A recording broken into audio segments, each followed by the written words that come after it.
A few moments later. ए पोरा, चुकलं माझं, माफ कर मला. मी तुला मारायला नाही पाहिजे होतं. एक मिनिट. हे घे कागद. आता चोरगळा कर. आता सरळ कर. झालं का आधीसारखं?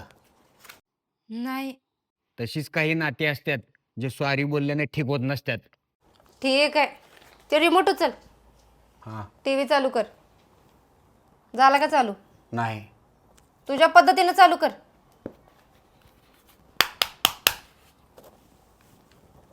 झालं का? झालं की. तसाच का नाही, तू या कागदासारखा नाहीस, या रिमोट सारखा आहेस. तुला का नाही ठोकून ठोकून वटणीवर आणायला लागतोय. हे कागद का फाडलास? आत्ताच्या आत्ता हुता तसा आधी सारखा हे कागद का नाही मला वही चिकटवून दाखव. सरळ. हं? आईला अक्कल शिकवते माझ्याच पोटात. करतो की.